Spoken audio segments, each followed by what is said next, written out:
So together, these four levels of measurement make up NOIR, N-O-I-R, nominal, ordinal, interval, ratio, right? So there's the mnemonic.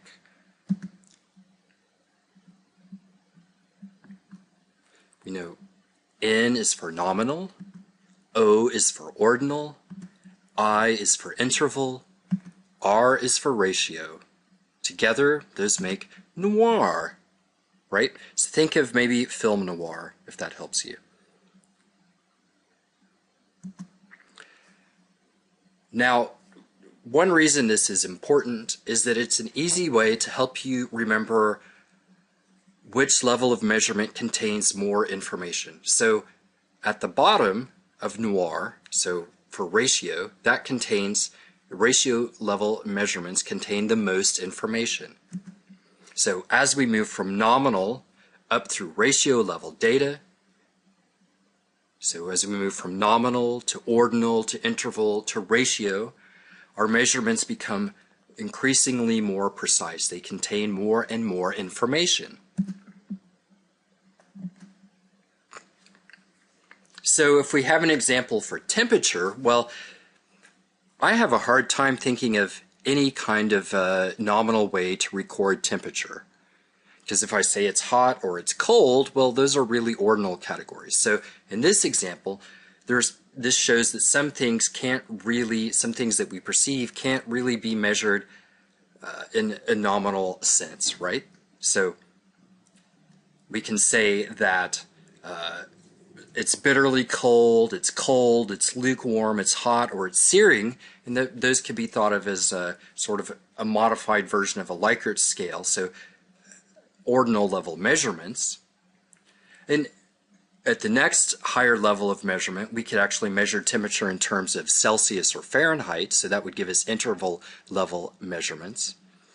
And then at the highest level, we could record temperature in terms of Kelvin. That would be ratio level data. And in case you've never encountered Kelvin before, 0 degrees Kelvin is the state at which there is no temperature, which doesn't, I believe, actually ever happen in nature, but lots of physicists will spend time trying to approach Kelvin in their labs to see what happens, cooling things down to 0 degrees Kelvin, which I think is about -400 and something Celsius. Could be a bit wrong about that, but it's pretty cold. And at Kelvin, that's a state at which there is no temperature. So things don't move at Kelvin because movement generates temperature. So at the molecular level, right? Okay. So that's just an example of how higher levels of measurement contain more information.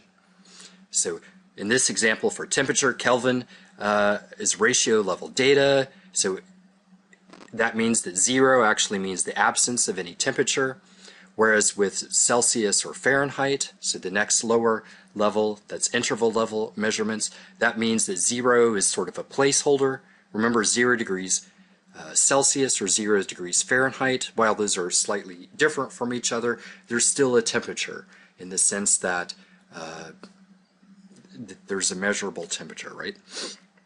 Ordinal level measurement, bitterly cold, cold, lukewarm, hot, searing, that's ordinal. We can arrange these in a way that, we can see that bitterly cold is definitely colder than cold, but we don't really know how wide the gap is in the interval between bitterly cold and cold.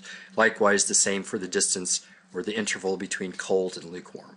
And you'll note here that in this particular instance, I'm using distance and interval kind of interchangeably.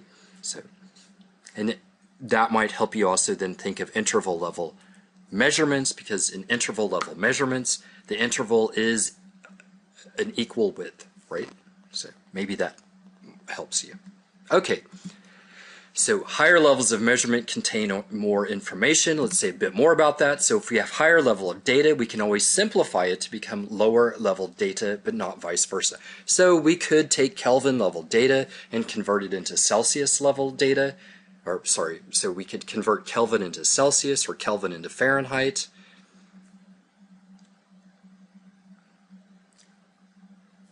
likewise, we can convert Celsius level temperature data into, we could say, ordinal level data, but the problem there is that we lose information. So this is why it is important to collect data at the highest level of measurement possible.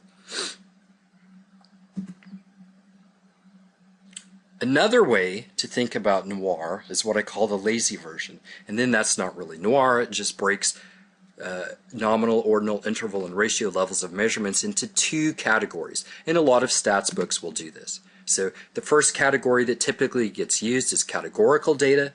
So this is a term used by some authors to refer to nominal and ordinal level data, because nominal and ordinal level data really are just categories, in the sense that you could check them off in a box and you wouldn't be any more precise than that. Whereas quantitative data are used to refer to interval and ratio level data. And most statistics books focus on techniques that make use of interval and ratio level data. That's a useful thing to remember. So the problem with these two terms is that they're vague, but at the same time there are a lot of similarities between the two kinds of categorical data, right? So nominal and ordinal level data both share the property in that the intervals between them are imprecise, whereas with quantitative data they share the property that the intervals, if you will, on the scale are always consistent, and that the only difference there is that for ratio level data, 0 really indicates the absence of something. Why do we care about all this? It's a good question, and one that I frequently encountered in all of my stats courses, and which I try to address in all of these mini lectures. Well, the main reason you should care is that you need to know what kind of data you have before you decide to analyze it.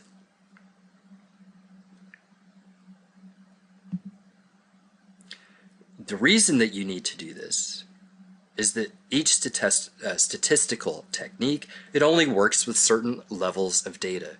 So later on we'll learn about means or medians or standard deviations, and you can't calculate a mean, a median, or a standard deviation for nominal level data.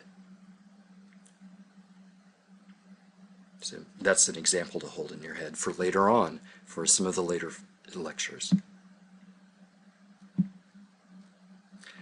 So if we use the wrong kind of data, then with a particular kind of technique, then this is really just a case of GIGO, as some people would call it. So a garbage in, garbage out.